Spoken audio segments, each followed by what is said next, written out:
A Werewolf Shifter Romance, written by Amelia Hart. Chapter 1. Shattered Reflections. The fluorescent lights above Maya's hospital bed buzzed with an incessant hum that seemed to vibrate through her skull. She'd been awake for 20 minutes now, staring at the white ceiling tiles and trying to remember why everything felt so wrong. The nurses had told her she'd been unconscious for 3 weeks after a car accident, but the explanation felt hollow, like an echo in an empty room. Her reflection in the bathroom mirror was a stranger's face. Copper brown hair fell past her shoulders, longer than she somehow expected. Green eyes stared back at her, searching for recognition that never came. A thin scar traced along her neck, disappearing beneath the hospital gown. The woman looking back could have been anyone. The only familiar thing was the dull ache in her chest, a constant pressure that made breathing feel like work. "Maya, are you awake, sweetheart?" The voice belonged to a man who appeared in the doorway like he'd stepped from a magazine cover. Golden hair caught the harsh hospital lighting, and amber eyes that should have been warm somehow left her cold. He was tall, probably 6 feet, with the kind of perfect features that made other people stare. Blake Sterling, her fiancé, according to everyone who'd visited. 26 years old, heir to something important that she couldn't quite grasp. "How are you feeling today?" Blake approached her bed with measured steps, his smile practiced and patient. "The doctors say you can come home soon." Home. The word should have brought comfort, but instead, it sent an inexplicable chill down her spine. "I still don't remember anything," she admitted, watching his face carefully. "Nothing about us, about our life together. They say I'm 23, but I feel like I'm missing 23 years of existence." Something flickered across his expression, too quick to identify. Relief, perhaps? "That's normal after trauma like yours," he said, settling into the visitor's chair like he belonged there. "Your memories will return gradually. The important thing is that you're alive and safe." Safe, another word that felt foreign on her tongue. She pulled the thin hospital blanket higher, suddenly aware of how exposed she felt under his steady gaze. "The nurses mentioned someone else visited me. Before you arrived, they said he was..." She searched for the exact words the elderly nurse had whispered. "Dangerous looking." Blake's jaw tightened almost imperceptibly. Probably just hospital staff. You know how gossip spreads in small towns. People love to create drama where there isn't any. He reached for her hand, and she forced herself not to flinch away from his touch. His skin was warm, his grip firm, but nothing about it felt right. "I've been worried sick about you, Maya. These past 3 weeks have been the longest of my life." 3 weeks, she repeated, testing the timeline. "Where were you immediately after the accident? If we're engaged, wouldn't you have been the first person they called?" "I was out of town on business." "Pack business." The explanation came too quickly, too smooth. "Communication is spotty in the Northern Territories. I got here as soon as I could. Pack business." Another piece of information that felt important, but remained frustratingly out of reach. She knew, somehow, that she was different from regular humans. The knowledge sat in her bones like an inherited memory, but the details remained shrouded in fog. When she'd asked the doctors about feeling strange, they'd attributed it to the head injury. But this felt deeper, more fundamental. A young nurse with kind eyes appeared in the doorway, carrying a small plastic bag. "Miss Winters? These are your personal belongings from the accident. We've been keeping them safe for you." Blake stood abruptly.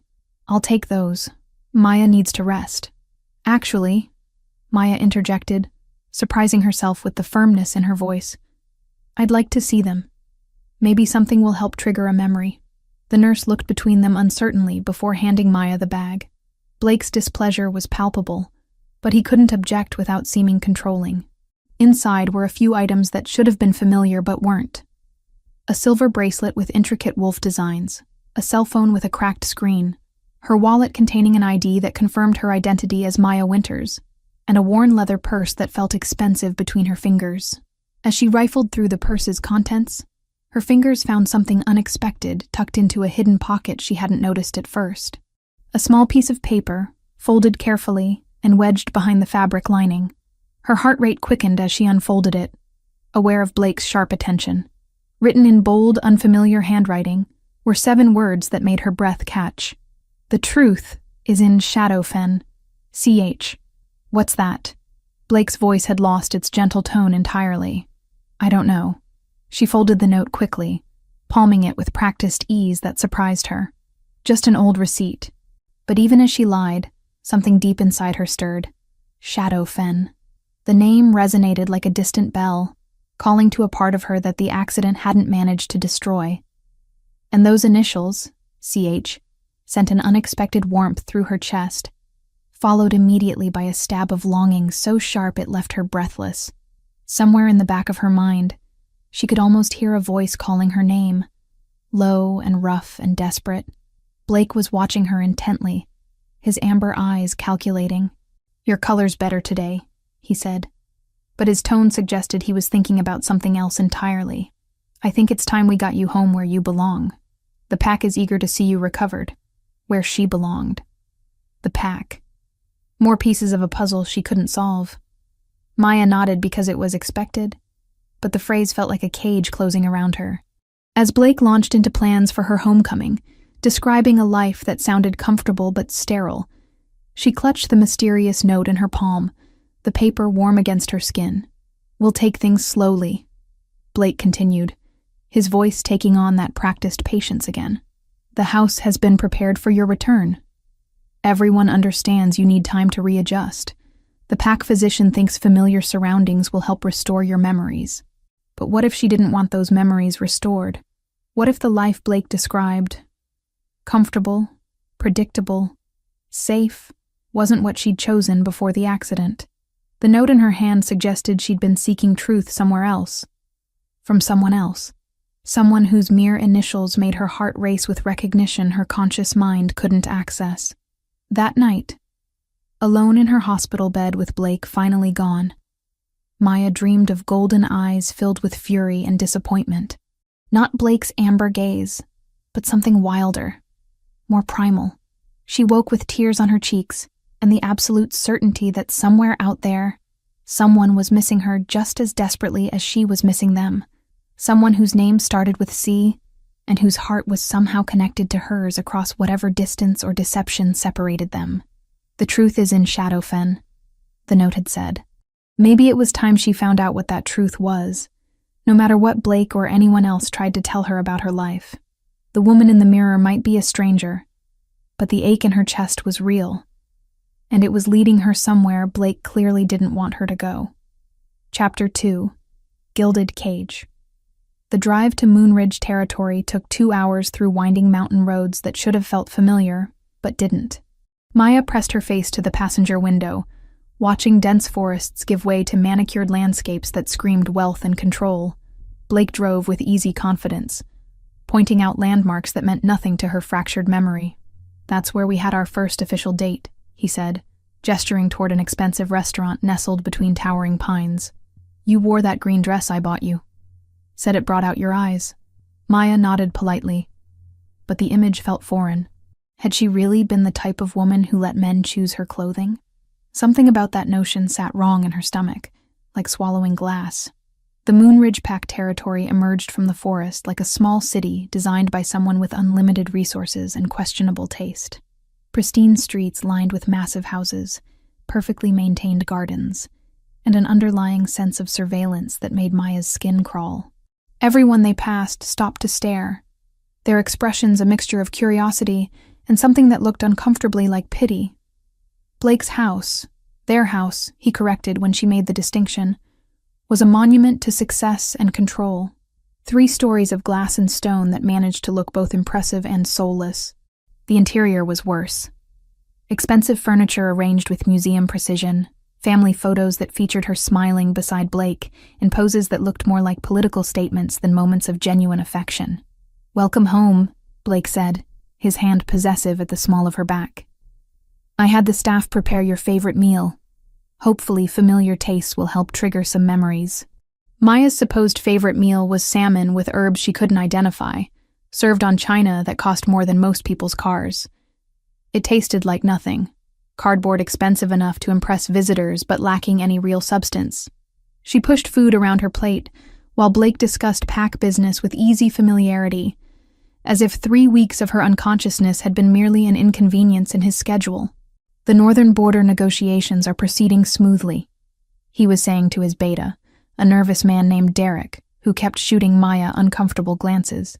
"The Shadowfen pact continues to be problematic, but nothing we can't handle." Shadowfen. Maya's fork paused halfway to her mouth. There was that name again, the one from the cryptic note still hidden in her pocket. "Tell me about Shadowfen," she said casually, watching Blake's reaction. His entire demeanor shifted, amber eyes hardening with something that looked like hatred. "There are enemies, Maya.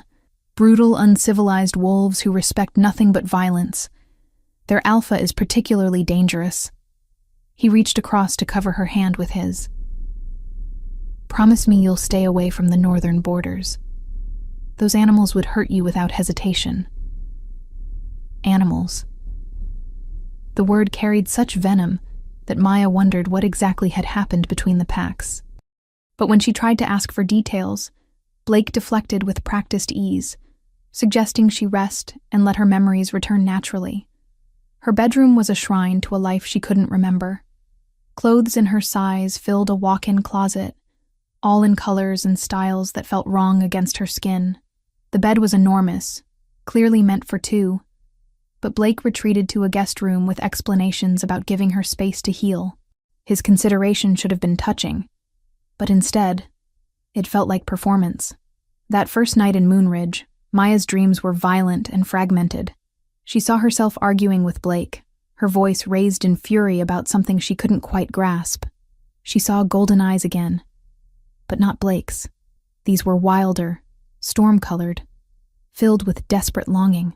She woke gasping, her heart racing with emotions that had no context. Days blurred into a routine of comfortable imprisonment. Blake was attentive without being overwhelming, bringing her flowers and organizing visits from pack members who claimed to be her friends. But their conversations felt rehearsed, as if everyone had agreed on a script that painted her pre-accident life in broad, uncomplicated strokes. Maya, the dutiful fiancée. Maya, the perfect pack daughter. Maya, who never caused trouble or asked difficult questions. The problem was her wolf. Blake explained that shifting trauma sometimes caused temporary disconnection from one's wolf spirit. But Maya could feel her other half buried deep inside, not damaged, but deliberately silent. It was like having a piece of herself locked away, tantalizingly out of reach.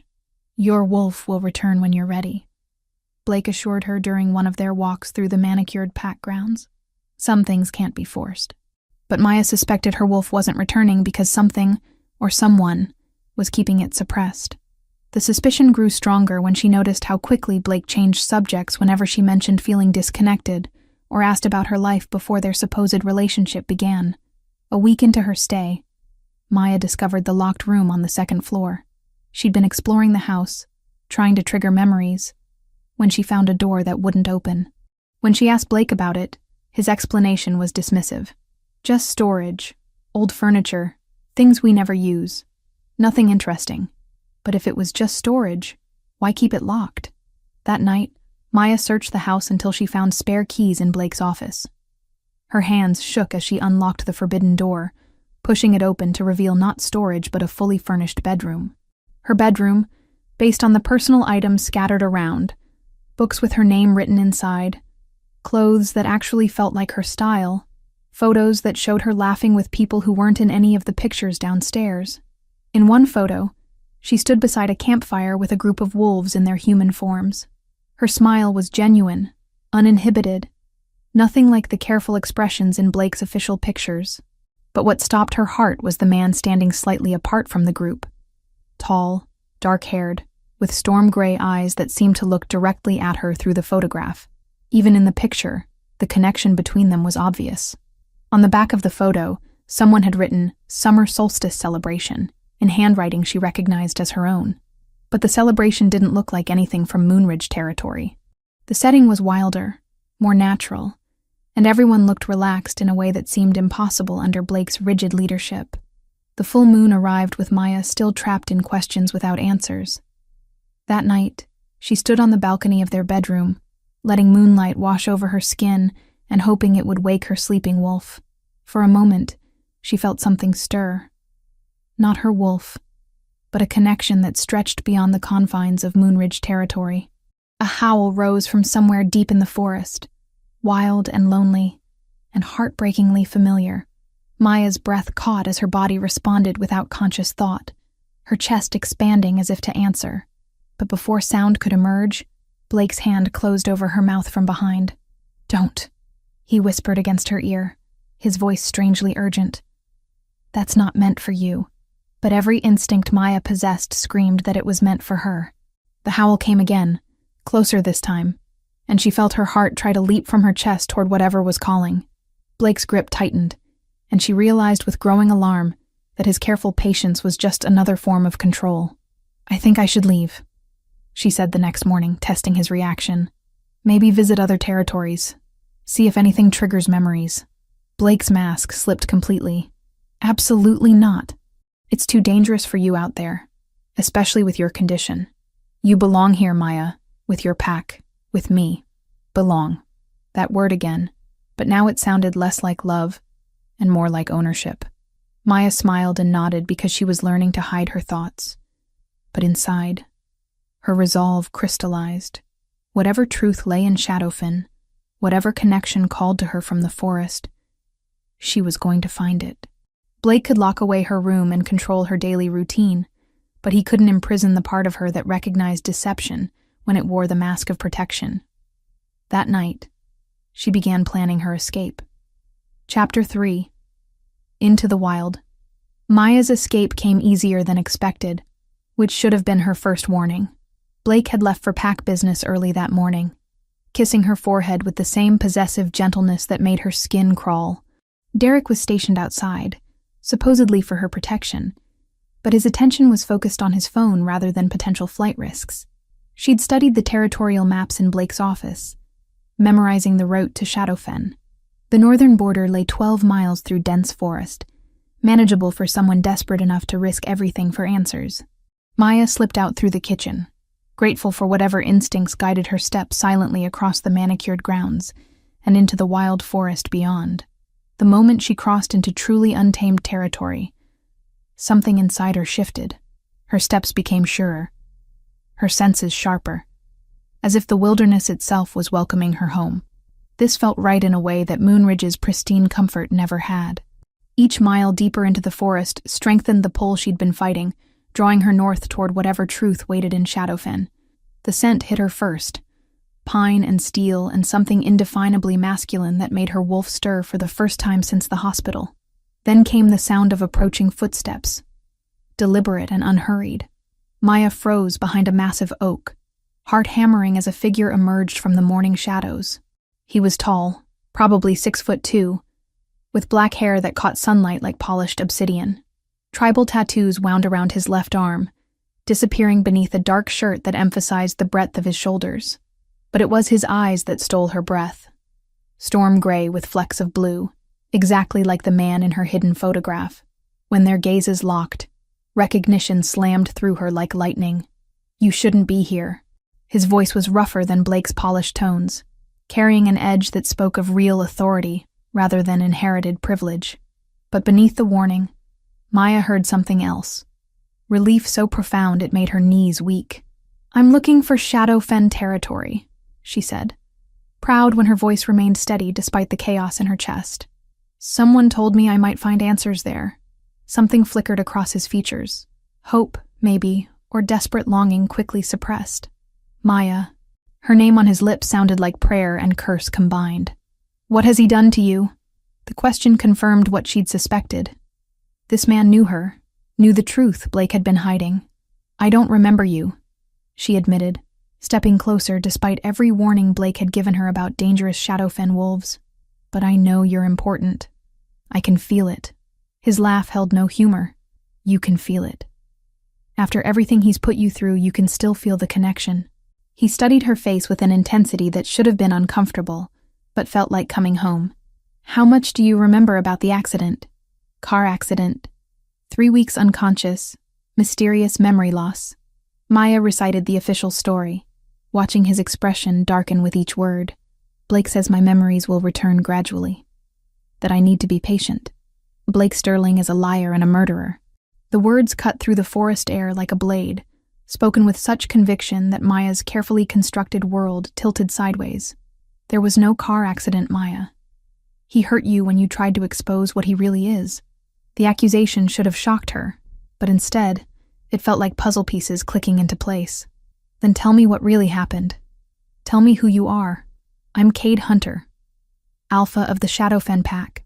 He stepped closer, close enough that she could see the pain etched in the lines around his eyes. And 3 months ago, you chose me over him. Chosen him. The words resonated through her bones, waking echoes of emotions too strong to be completely erased. Maya's hand moved unconsciously to the scar on her neck, hidden beneath her collar. Did Blake do this to me? Cade's entire frame went rigid, hands clenching into fists at his sides.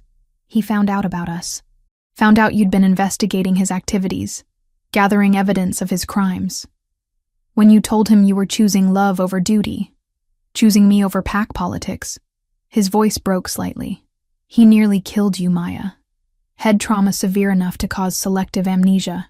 Then he played the devoted fiancé while you recovered, feeding you lies about your life. The forest spun around Maya as fragments of memory tried to surface. Blake's face twisted with rage, the taste of blood, desperate fear as consciousness faded.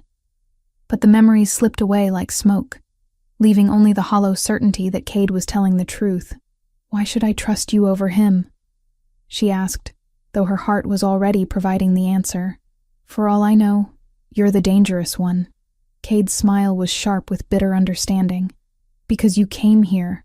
Because despite having your memory stolen, despite weeks of Blake's manipulation, you still followed your instincts to find me. He gestured toward the north, where the forest grew even wilder. Come to Shadowfen. Let me prove what Blake doesn't want you to remember. Every reasonable part of Maya's mind screamed that following a strange alpha into unknown territory was insane, but the connection between them was undeniable. A pull stronger than gravity, older than memory. When Cade extended his hand, she took it without hesitation. The moment their skin touched, electricity shot through her entire nervous system. Images flashed behind her eyes. This same hand tangled in her hair, tracing patterns on her bare skin, holding hers as they ran together through moonlit forests. Her wolf, silent for weeks, suddenly howled with recognition and desperate joy. You feel it too, Cade breathed, his thumb tracing circles on her palm. The mate bond. Blake can steal your memories, but he can't break what's written in your soul. Mate bond. The term unlocked something fundamental in Maya's understanding. Not the political arrangement Blake had described, but something deeper, more primal. A connection that transcended conscious choice and conscious memory. They walked deeper into Shadowfen territory, Cade matching his longer stride to her pace. The landscape grew wilder with each mile, less manicured than Moonridge, but somehow more honest. Maya found herself relaxing for the first time since waking in the hospital, her body recognizing safety in a way her mind couldn't yet process. Tell me about us, she said, as they navigated a creek bed filled with smooth stones. How did we meet? When did I choose you? Cade's expression softened with memory. You came to negotiate a border dispute. Blake sent you because he thought a woman would seem less threatening. You were fierce, brilliant, completely unimpressed by pack politics. He helped her over a fallen log, his touch lingering. I knew within an hour that you were my mate. It took you longer to accept it. Because of Blake. Because you'd been promised to him since childhood. Because leaving him meant leaving everything you'd ever known. His voice grew rougher. I never asked you to choose, Maya. You made that decision yourself. When you realized Blake was using fear and control to maintain power. When you discovered what he'd done to secure his position. What he'd done. Maya filed that information away, sensing it was crucial to understanding the larger picture.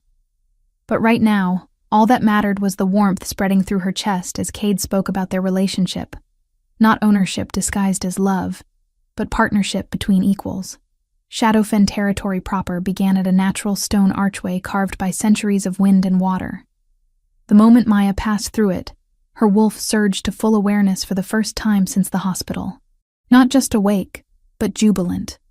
recognizing home in a way that made tears spring to her eyes. "Welcome back," Cade said softly. And Maya realized he wasn't just talking about the territory. He was welcoming back the woman she'd been before Blake stole her memories. The person who'd been brave enough to choose love over obligation. As they approached the heart of Shadowfen, Maya felt pieces of herself clicking back into place. Not memories exactly, but instincts and preferences that felt authentically her own. This place, this man, this connection that blazed between them despite every obstacle Blake had placed in their path. She still didn't remember their history, but she was beginning to remember who she really was. And that woman would never have been content as Blake Sterling's perfect, obedient mate. "How do I get my memories back?" she asked, as Shadowfen's main settlement came into view. Smaller than Moonridge, but infinitely more welcoming. "Time," Cade said. "Truth, and being around the people and places that knew the real you." His hand found hers again, solid and reassuring. "But Maya, even if your memories never fully return, know this. The woman I fell in love with is still here. I can see her in your eyes, in the way you escaped Blake's golden cage to find answers. Memory or no memory, you're still the bravest person I know." As they walked into Shadowfen together, Maya felt something she hadn't experienced since waking up. Hope. Real hope. Not the manufactured comfort Blake offered, but the possibility of reclaiming a life worth remembering. Chapter 4. Fragments of Truth. Living in Shadowfen was like discovering she could breathe properly for the first time in weeks.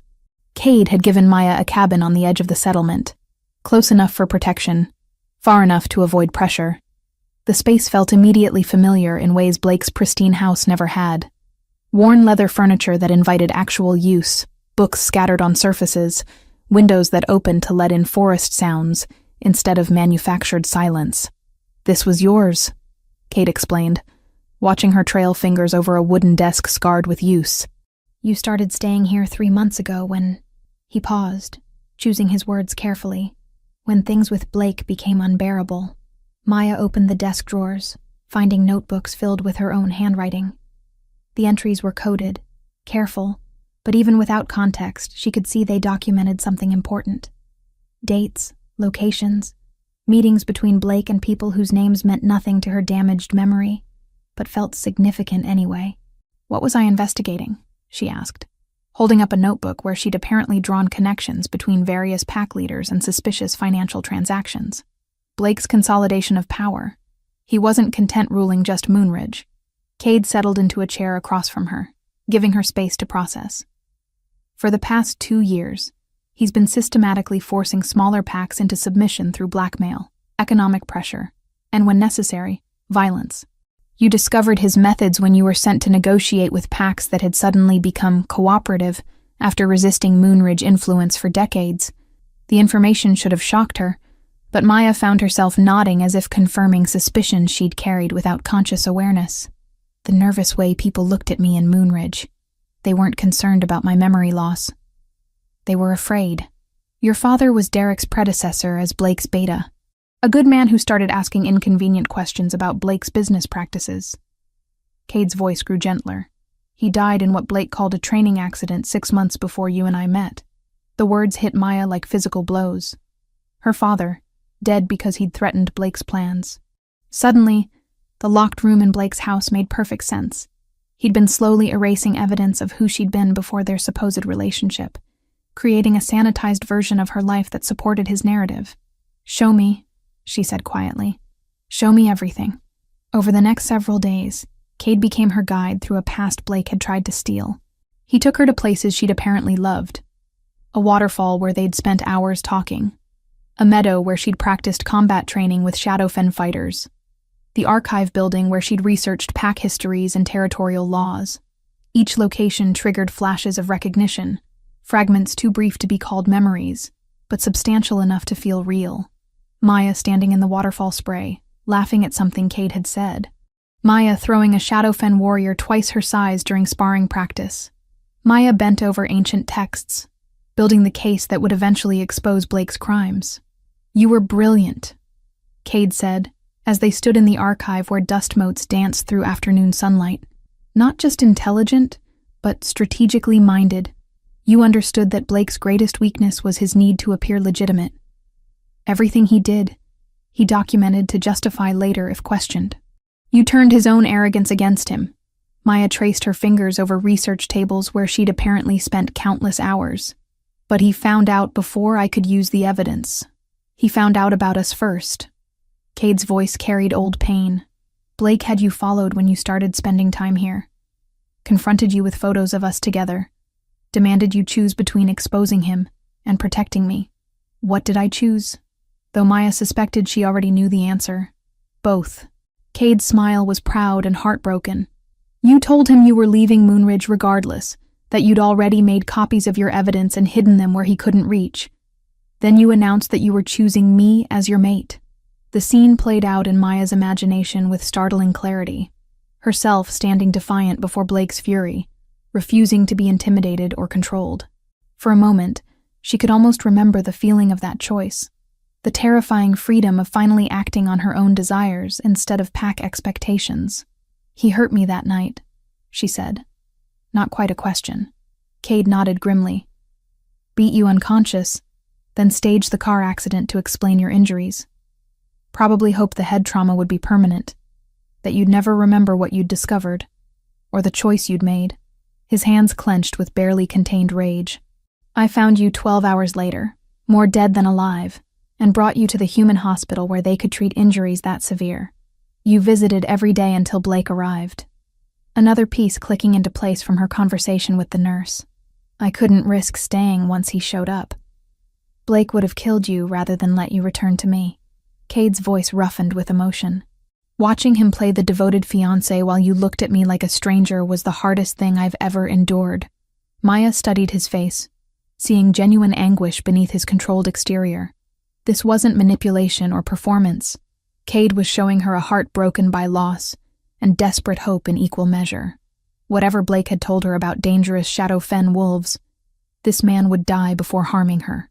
That evening, as Maya sorted through more of her belongings in the cabin, she found a hidden compartment behind a bookshelf.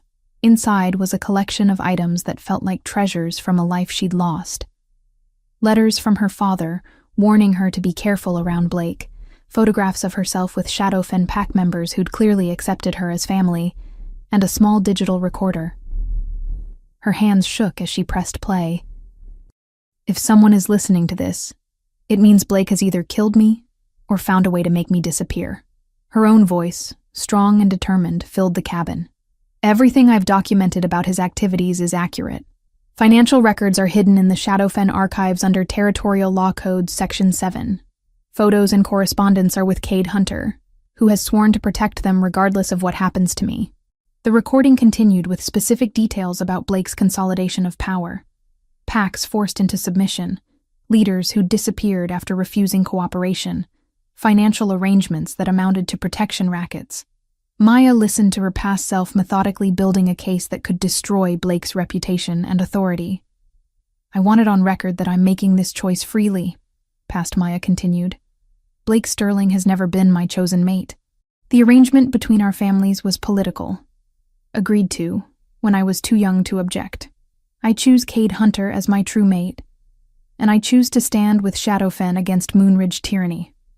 Whatever Blake does in retaliation, I accept the consequences. The recording ended with coordinates for additional evidence caches and a message that made present Maya's eyes fill with tears. To whoever I become after this, you are stronger than Blake Sterling believes. You always have been. Find Cade. Find the truth. Fight back. Cade appeared in the doorway as if summoned by her emotional state. You found it. I remember recording this, Maya whispered, the memory crystalline and perfect. Not everything, but this moment. I was terrified but determined. She looked up at him, seeing her past self's choice reflected in his storm-gray eyes. I really did choose you. You did. He approached slowly, giving her space to retreat if needed. Not because of mate bonds or destiny, but because you saw who I really was and decided you wanted to build something real together. Maya stood, closing the distance between them until she could feel the warmth radiating from his skin. Show me, she said softly. Show me what I chose. Cade's hands framed her face with infinite gentleness. Are you sure? Your memories are still fragmented. I don't want you choosing me because of who you used to be. I'm choosing you because of who I am now. Maya's voice carried certainty that surprised her with its strength. Blake spent weeks trying to convince me I was someone else. Someone passive and obedient. But the woman on that recording, the woman who investigated corruption and chose love over duty, that's still me. I can feel her. When Cade kissed her, it was like coming home to a place she'd never truly left. Her body remembered what her mind had forgotten. The taste of him, the way he held her like she was precious but not fragile. The electric connection that blazed between them regardless of amnesia or manipulation. Maya's wolf finally, completely awakened, howling with joy at the reunion her human half was just beginning to understand. As Cade held her close, she felt pieces of herself snapping back into alignment. Not the sanitized version Blake had tried to create, but the real woman who'd been brave enough to fight for truth and love. She still didn't remember everything, but she remembered enough. Enough to know Blake had stolen months of her life through deception and violence. Enough to understand that her choice of Cade over duty had been the first truly free decision she'd made in years. And now, with her mate's arms around her and evidence of Blake's crimes in her hands, Maya began planning how to reclaim everything he'd taken from her. Chapter 5. Sins Unveiled. Maya had been in Shadowfen for 6 days when Blake came for her, and he didn't come alone. The sound of vehicles approached at dawn, more than necessary for a simple retrieval, suggesting Blake expected resistance. Cade's entire pack mobilized instantly, warriors taking defensive positions while non-combatants retreated to secured areas. He's brought 20 fighters, reported Elena, Cade's second-in-command, from her scouting position. Armed and positioned like they're planning a siege, not a negotiation. Maya stood beside Cade in the main clearing, her recovered memories now complete enough to understand the stakes. This wasn't about retrieving a confused amnesia victim. This was about preventing her from exposing crimes that could destroy Blake's carefully constructed empire. Blake emerged from the lead vehicle looking every inch the righteous alpha defending his territory and mate. His golden hair caught morning sunlight, his amber eyes blazing with manufactured fury, his posture radiating the kind of authority that convinced weaker wolves to submit without question. Behind him, his fighters spread out in practiced formation. Maya? He called across the clearing, his voice carrying disappointment and concern that would have fooled anyone who didn't know better. Thank God you're safe. We've all been so worried. Safe from what? Maya stepped forward, ignoring Cade's protective instinct to keep her behind him. From remembering the truth about what you did to me? Blake's expression shifted through several emotions. Surprise, calculation, and finally cold anger. I see this savage has filled your head with lies. That's what happens when brain injuries leave you vulnerable to manipulation. The only manipulation happened in your house. Maya's voice carried across the clearing with crystal clarity. 3 weeks of you feeding me false memories while my real life was locked away in a room you didn't think I'd find. A murmur went through Blake's fighters. Some looked genuinely confused, as if they'd believed Blake's version of events. Others watched their alpha with the wary attention of people who'd seen his true nature, but never dared question it. You're not well, Maya. Blake took a step forward, his tone gentle but his eyes hard. This place, these people, they're taking advantage of your condition. Let me take you home where you can receive proper medical care. Home. Maya laughed, the sound sharp with bitter amusement. You mean the prison you built to keep me controlled and compliant? The shrine to a woman who never existed outside your fantasies of the perfect, obedient mate. Blake's mask slipped completely. You belong with your pack. With me. I won't let these animals corrupt you further. Animals? Cade's voice cut through the tension like a blade. Interesting choice of words from someone who beats unconscious women and stages accidents to cover his crimes. You have no proof of any... Actually, I do. Maya pulled the digital recorder from her pocket, holding it up for everyone to see. My own voice, detailing everything you've done to consolidate power. Every pack you've forced into submission. Every leader who mysteriously died or disappeared after refusing your demands. Blake's entire force shifted uneasily. Maya could see the moment several of his fighters began questioning what they'd been told about this retrieval mission. You're talking about forged evidence, Blake said desperately. Everyone knows digital recordings can be manipulated. Then let's discuss the physical evidence. Maya's voice grew stronger with each word. Financial records showing payments to assassins after pack leaders refused your terms. Correspondence proving you arranged my father's death because he discovered your activities. Photographs of you meeting with criminals who specialize in making problems disappear.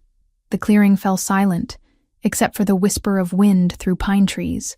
Blake's fighters were openly staring at their alpha now, seeing him not as righteous leader but as the man Maya was describing. Manipulative, violent, drunk on power. Even if any of that were true, Blake said, his voice dropping to something dangerous and desperate. You think anyone would believe a woman who can't remember her own name? A damaged mind makes unreliable witness. But I remember now. Maya stepped closer, close enough to see the panic starting to crack Blake's controlled facade. I remember you finding the evidence I'd gathered. I remember you screaming that I was ungrateful, that you'd given me everything. And this was how I repaid you. I remember you saying you'd rather see me dead than with him. She gestured toward Cade without taking her eyes off Blake. I remember you hitting me so hard I saw stars, then continuing to beat me while I was down. I remember thinking I was going to die, and that you'd probably tell everyone it was a training accident, just like you did with my father. Blake's fighters were backing away from him now, several reaching for weapons but unsure who they should be pointing them at. The carefully constructed loyalty Blake had built through fear and manipulation was crumbling as Maya spoke. You want to know what I remember most clearly? Maya's voice carried deadly quiet across the clearing. I remember choosing Cade over you, not because of mate bonds or pack politics, but because when I looked at him, I saw partnership instead of ownership. I saw someone who valued my strength instead of trying to break it. You lying... Blake lunged forward, his control finally snapping completely. He never reached her. Cade intercepted the attack with fluid grace, catching Blake's arm and using his own momentum to send him sprawling. But Blake recovered quickly, shifting into his wolf form with the speed of desperation. His wolf was impressive, golden fur that matched his hair, powerful frame built for dominance. But as he charged toward Maya with murderous intent, something extraordinary happened. His own fighters, the men who'd followed him for years, stepped between him and his target. Stand down, Derek called out, his voice shaking but determined. This isn't what we signed up for, Blake. If what she's saying is true... Blake's wolf snarled, but he was outnumbered and he knew it. Slowly, reluctantly, he shifted back to human form, naked and vulnerable in ways that had nothing to do with clothing. You have no idea what you're doing, he said to his own fighters, his voice raw with betrayal. She's turned you against your own alpha. You turned us against you. Derek replied sadly. We followed you because we believed you were protecting the pack. But attacking your own mate? Covering up murder? He shook his head. That's not leadership. That's tyranny. The fight went out of Blake all at once, leaving him looking smaller somehow, diminished by the loss of others' fear. You think you've won, he said to Maya, but his voice held defeat rather than threat. You think exposing me will change anything. There will always be another alpha ready to take power through strength. Maybe, Maya acknowledged, but there will also always be people ready to stand up to them. People who choose justice over comfort, truth over convenience. She looked around at Blake's former fighters, at Cade's pack members, at everyone who'd witnessed this confrontation. People who remember that real strength protects instead of terrorizes. What happened next surprised everyone, including Maya herself. Blake didn't fight or threaten or try to bargain. Instead, he collapsed to his knees in the dirt, the weight of his exposed crimes and lost authority crushing him completely. I loved you, he whispered, looking up at Maya with genuine anguish. Everything I did was to protect you, to build something worthy of you. No, Maya said firmly, but not without compassion. You loved the idea of possessing me. You loved having something beautiful and rare that belonged only to you. But you never loved me enough to let me choose my own path. Blake's remaining resistance crumbled entirely. As Derek and the other former Moonridge fighters restrained their fallen alpha, Maya felt something she hadn't expected.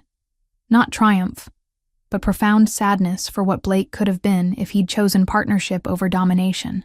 But her sadness was tempered by fierce satisfaction. She'd reclaimed her memories, her choices, and her power to stand against injustice. Blake Sterling's reign of fear was over, and Maya had been the one to end it. As Cade's arms came around her, strong and protective but never possessive, Maya realized this was what freedom felt like. Not the absence of connection, but the presence of connection freely chosen and mutually respected. The war between their packs was over before it truly began, ended not by violence, but by truth. And Maya had never felt more like herself than she did in that moment, standing strong beside the mate she'd chosen and the pack that had welcomed her home. Chapter 6. Blood and Reckoning. Blake's surrender should have ended everything, but Maya had underestimated his capacity for desperate revenge. 3 days after his public humiliation, he escaped Derek's custody during transport to the Interpack Council for formal judgment. The news reached Shadowfen at dawn, carried by a breathless messenger who'd ridden through the night. He took 6 fighters with him, the messenger reported between gasps for air. The ones still loyal despite everything. Derek says they're armed and dangerous, and Blake was screaming about making everyone pay for their betrayal. Maya felt ice settle in her stomach. A Blake with nothing left to lose was infinitely more dangerous than one trying to maintain his reputation. "He'll come here," she told Cade as they gathered in the pack's council chamber. This is where it started for him, where he lost control of the narrative. "Let him come." Cade's voice was granite hard. "We're ready." But Maya shook her head. "You don't understand. Blake doesn't just want me back anymore. He wants to destroy everything I chose over him. That means Shadowfen. That means you. That means anyone who helped expose his crimes." Her prediction proved accurate within hours. Blake's first strike came at the settlement's outer perimeter, a coordinated attack on 3 guard posts simultaneously. The assault was brutal and efficient, designed not just to breach defenses but to send a message about Blake's new willingness to shed blood. "He's changed tactics," Elena reported grimly, her arm bandaged from the initial skirmish. "This isn't about retrieving Maya anymore. He's trying to provoke a full territorial war." The revelation came with Blake's next move, attacking pack families in outlying cabins, targeting children and elderly members who couldn't defend themselves. It was a calculated escalation designed to force Cade into either submission or retaliation that would justify Blake's actions to other pack leaders. He's trying to frame this as righteous war, Maya realized as they received reports of the attacks. If he can make it look like Shadowfen started the violence, other packs might support him despite everything we've exposed. Cade's jaw clenched with barely controlled fury. Then we end this before he can hurt anyone else. But ending it proved more complex than anticipated. Blake had chosen his remaining fighters carefully, wolves who'd benefited from his corrupt system and had everything to lose from his downfall. They fought with the desperation of people who knew defeat meant exile or execution. The decisive confrontation came at sunset, when Blake launched a direct assault on Shadowfen's main settlement. Maya stood on the council building's steps, watching enemy fighters emerge from the forest like vengeful shadows. Blake himself led the charge, his golden hair wild, his amber eyes blazing with manic determination. "Maya Sterling," his voice carried across the clearing, using the surname she'd never legally taken. "Come home willingly, and I'll spare these savages. Continue this rebellion, and I'll burn Shadowfen to ash around you." "My name is Maya Winters," she called back, her voice ringing with absolute conviction. "I was never yours to claim, and I never will be." Blake's response was to shift into his wolf form and charge directly at her, abandoning all pretense of civilized combat. But Maya was ready for him this time. She'd spent the past week training with Shadowfen's warriors, relearning combat skills that muscle memory had preserved even when her mind forgot. Her own shift was fluid, natural, her red-brown wolf meeting Blake's golden charge head-on. They collided in the center of the clearing with bone-jarring force, rolling and snapping as the battle raged around them. Blake was larger and physically stronger, but Maya fought with the fury of someone who'd been systematically betrayed and manipulated. Every bite, every claw strike, carried the weight of stolen memories and violated trust. When Blake tried to pin her, She twisted away and went for his throat with surgical precision. The fight might have continued indefinitely, if not for Blake's fatal error. In his rage and desperation, he made a choice that shocked even his most loyal followers.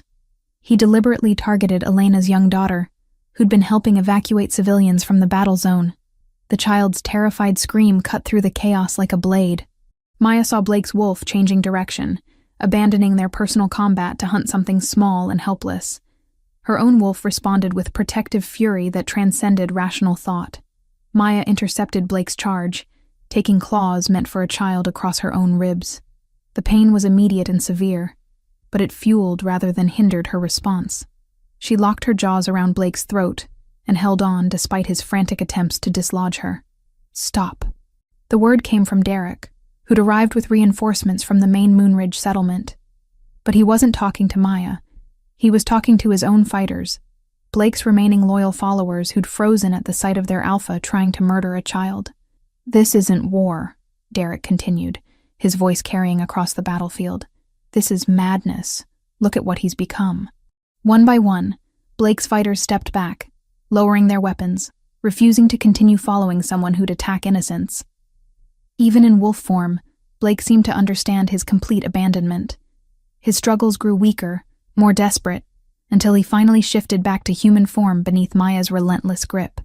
Please, he gasped, blood running from the punctures Maya's teeth had left in his throat.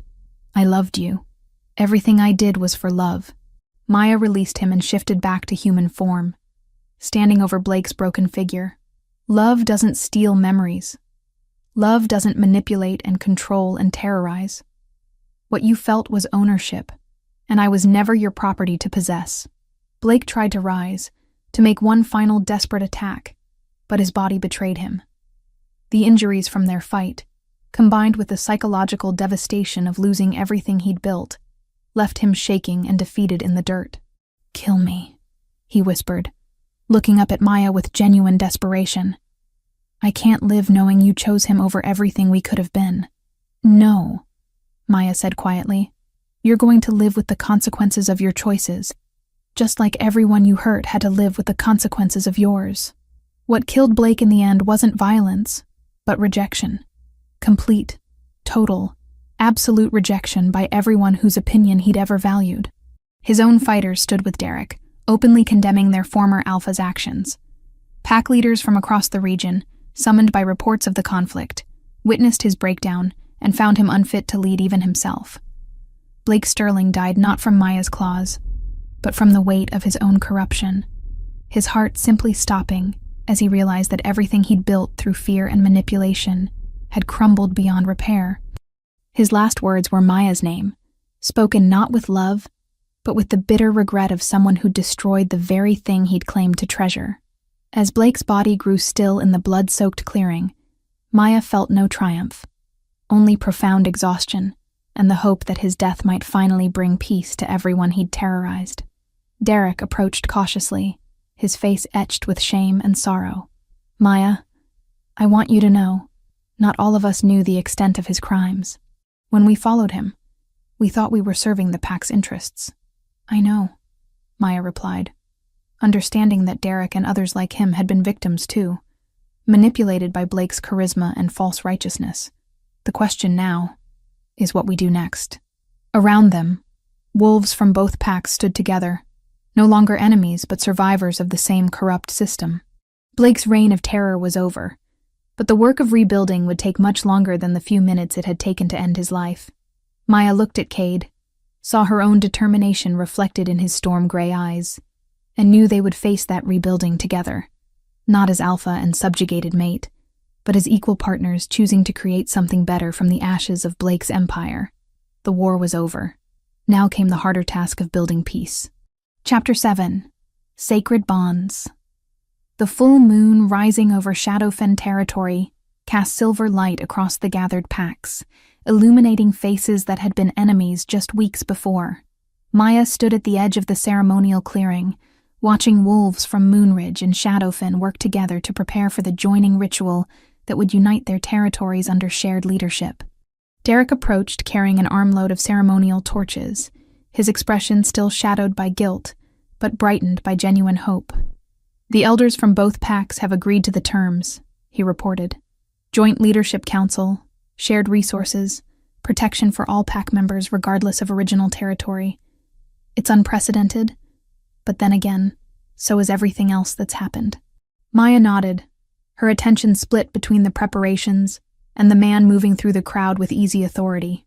Cade directed the setup with the same calm competence he brought to everything, ensuring both packs' traditions were honored in the ceremony that would make their mating bond official. "Nervous?" Elena appeared at Maya's elbow, offering a cup of the traditional pre-ceremony tea that was supposed to calm the spirit and open the heart. "Terrified," Maya admitted, accepting the warm cup gratefully. Not of Cade, not of the bond, but of the responsibility. Leading one pack is challenging enough. Two packs with a history of conflict will thrive under leaders who understand both strength and compassion. Elena finished firmly. "You've already proven that, Maya. Look around. These people aren't just coexisting. They're genuinely cooperating." Maya followed Elena's gesture, seeing former Moonridge fighters sharing techniques with Shadowfen warriors, pack mothers from both territories organizing childcare together, elders comparing notes on pack history and law. The integration had been remarkably smooth, helped by the shared trauma of Blake's final violence and the clear evidence of what his methods had truly cost everyone. "The ceremony should begin soon." Cade's voice came from behind her, warm with affection and barely contained anticipation. "Are you ready?" Maya turned to face her mate, her breath catching at the sight of him in traditional ceremonial dress, dark leather and silver clasps that emphasized his warrior status, tribal markings painted on his chest and arms that told the story of his leadership and lineage. But it was his eyes that held her. Storm gray filled with such deep love and respect that her own heart raced in response. "I've been ready since the moment I chose you," she said, setting down her teacup to trace the painted symbols on his chest. "Though I have to admit, doing this in front of two entire packs feels more intimidating than facing Blake in combat." Cade's laugh rumbled through his chest beneath her palm. "At least if you change your mind, no one will try to beat you unconscious and stage your death." The dark humor should have been inappropriate, but Maya found herself smiling. They'd both learned to find lightness where they could, understanding that healing required both acknowledgement of trauma and the courage to move beyond it. "Maya," Derek's voice interrupted the moment, his tone formal but warm. "As senior surviving member of your father's bloodline, I'm here to ask the traditional question." Maya straightened, recognizing the ritual from half-remembered pack ceremonies. Derek represented her family in the absence of parents who should have been there to witness this moment. The grief was sharp but no longer consuming. She'd learned to carry loss without letting it define her. "Maya Winters, daughter of David Winters, do you choose this mate freely, without coercion or obligation?"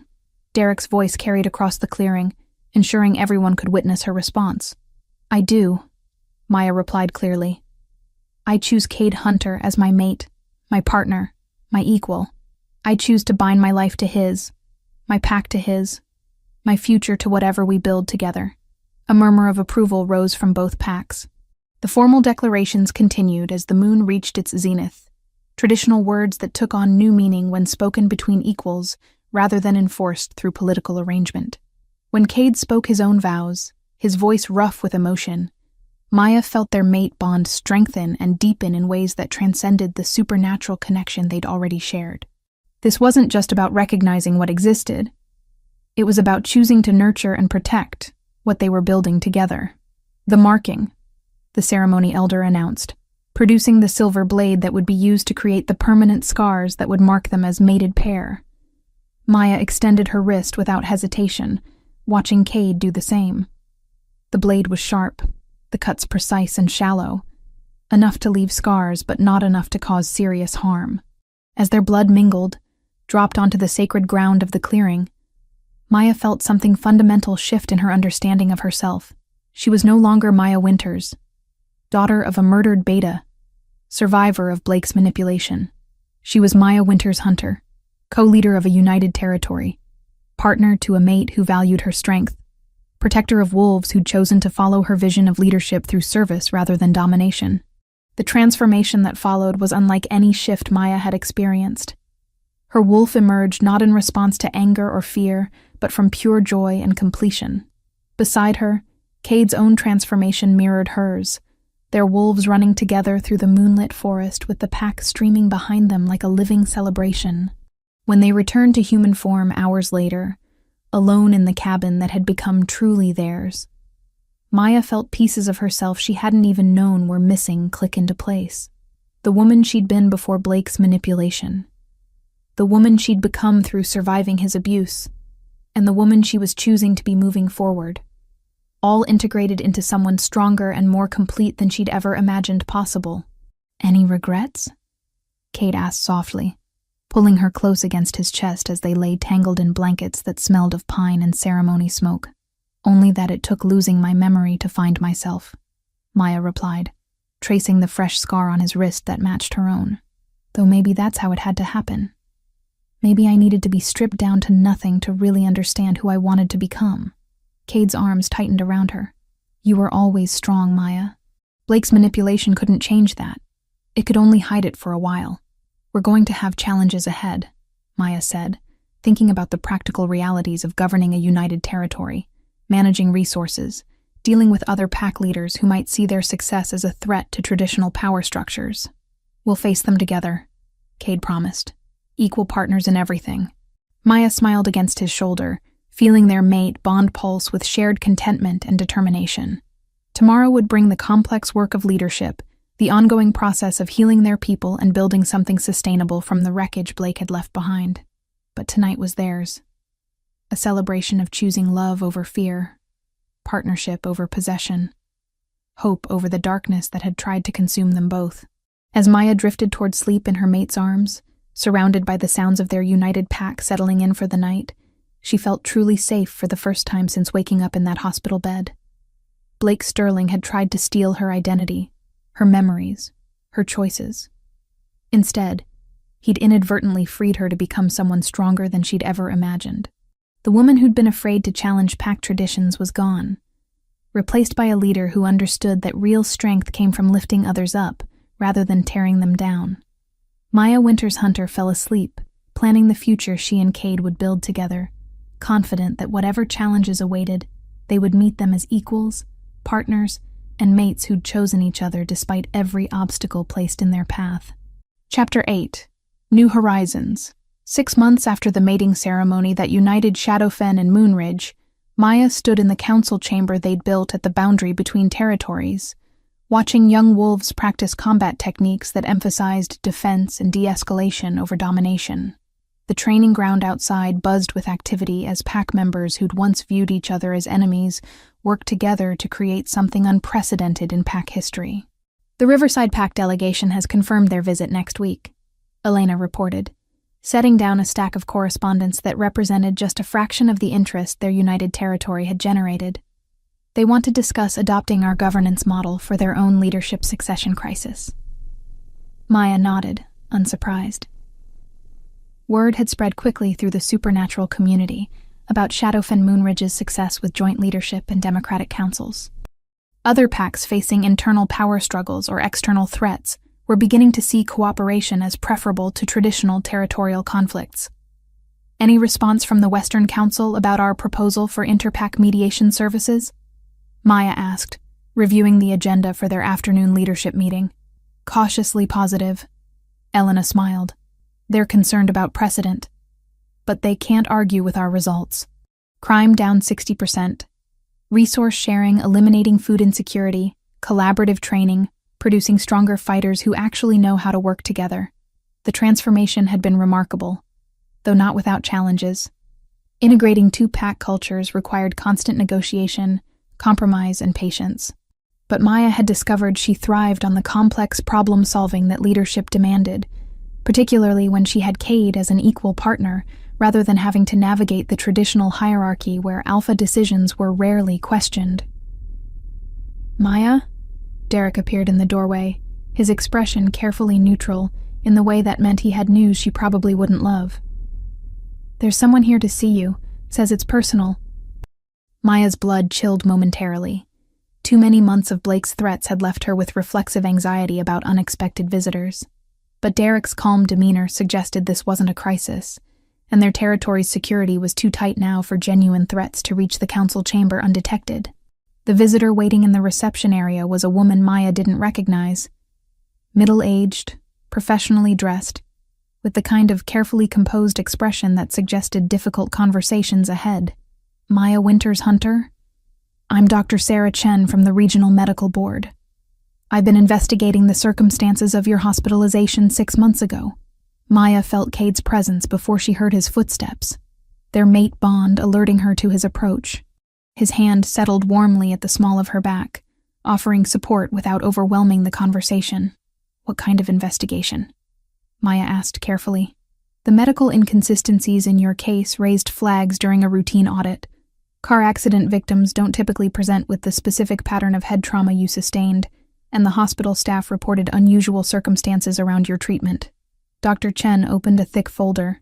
We've been building a case against Blake Sterling for medical fraud and attempted murder. Blake is dead, Cade said quietly. I'm aware, but there are others involved in covering up what he did to you, and victims of similar crimes who deserve justice. Dr. Chen looked directly at Maya. Your testimony could help other women who've survived intimate partner violence in pack settings. The supernatural community has been protecting abusers for too long, by treating pack justice as separate from legal accountability. Maya exchanged glances with Cade, seeing her own thoughts reflected in his eyes. This was bigger than their personal story. This was about changing systems that allowed people like Blake to operate with impunity. What would that involve? Maya asked. The conversation that followed lasted 2 hours, covering legal procedures, protection protocols, and the broader implications of bringing pack leadership accountability into the human legal system. It was groundbreaking work that could change how supernatural communities handled domestic violence and abuse of power. I'll do it, Maya decided, surprising herself with how certain she felt. Not for revenge, but because other women shouldn't have to lose their memories and nearly their lives before anyone takes action against their abusers. After Dr. Chen left, Maya and Cade walked together to their favorite spot overlooking the United Territory. The view from the ridge showed the bustling integration of two communities that had become something entirely new. Children playing together regardless of which pack they'd been born into. Adults collaborating on projects that benefited everyone. Elders sharing stories that wove their separate histories into a common narrative. Are you sure about testifying? Cade asked, as they settled on the sun-warmed rocks that had become their thinking place. Completely, Maya replied, her hand unconsciously moving to rest on her stomach where new life was growing. A secret she'd discovered just that morning, and hadn't yet found the words to share. I want our children to grow up in a world where abuse of power has real consequences, where strong women aren't seen as threats to be broken. Cade went very still beside her. Our children? Maya smiled, love and anticipation and slight terror mixing in her chest. I'm pregnant, Cade. About 2 months along, according to the pack healer. His response was to lift her off the ground and spin her around, his joy infectious and overwhelming.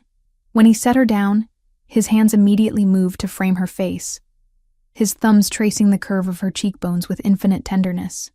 Are you happy? She asked, suddenly uncertain despite his obvious delight. Happy doesn't begin to cover it, Cade said, his voice rough with emotion. Terrified, amazed, grateful, protective, but yes, incredibly happy. They sat together as the sun moved across the sky, talking about the future they were building for their unborn child and the pack family that would help raise them. Maya found herself thinking about the woman she'd been when she woke up in that hospital. Lost, manipulated, stripped of her identity and autonomy. Do you ever wonder who you would have become if Blake hadn't hurt you? Cade asked, as if reading her thoughts. Maya considered the question seriously. I think I would have been smaller, she said finally. Not physically, but in terms of what I believed I could accomplish. Blake's manipulation was terrible, but surviving it taught me that I'm stronger than I ever imagined.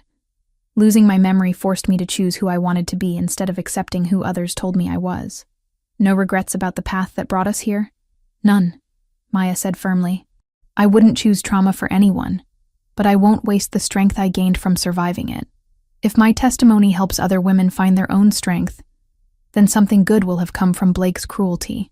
As evening approached, they made their way back to the territory where pack members were gathering for the weekly community meal that had become tradition. Maya watched Cade interact with wolves from both original packs, seeing how naturally he'd adapted to collaborative leadership after years of making decisions alone. "Maya!" a young voice called out, as Rebecca, Elena's daughter, raced toward them with the boundless energy of an 8-year-old wolf. "Will you tell us the story about the brave alpha who learned to share?" Maya laughed, remembering the children's story she'd created about pack cooperation. "After dinner, little wolf. But only if you help serve the elders first." "Deal!" Rebecca scampered off to organize her age mates for their assigned duties. Cade's arm settled around Maya's shoulders as they watched the organized chaos of pack life unfold around them. "She's going to be a handful when her wolf emerges," he observed with amusement. "Good," Maya said firmly. "I want all our young wolves to be handfuls. I want them to question authority, challenge unfairness, and never accept that things have to stay the way they've always been." "Speaking of handfuls," Cade murmured against her ear, "what kind of parent do you think our child will drive us to become?" Maya smiled, imagining a small wolf with Cade's eyes and her own stubborn determination. The kind who lead by example instead of fear. The kind who teach strength through service, not domination. The kind who make sure our child knows they're loved for who they are, not who we need them to be. As they joined their pack family for the evening meal, Maya reflected on the journey that had brought her to this moment. 6 months ago, she'd been a broken woman with stolen memories, trapped in a life that wasn't really hers. Tonight, she was a leader, a mate, an expectant mother, and a survivor who'd transformed trauma into purpose. The woman who'd woken up in that hospital bed had been searching for her identity in fragments of the past. The woman sitting here now knew that identity wasn't something to be recovered. It was something to be consciously created, day by day, choice by choice, relationship by relationship. Maya Winters Hunter had found her way home, not by remembering who she used to be, but by choosing who she wanted to become. And as she looked around at the life she and Cade had built together, she knew the best parts of their story were still being written. The future stretched ahead of them, full of challenges and possibilities, written not in destiny or tradition, but in the daily choice to love authentically, lead with integrity, and build something better for the generations that would follow. Maya had never been more ready to meet whatever came next.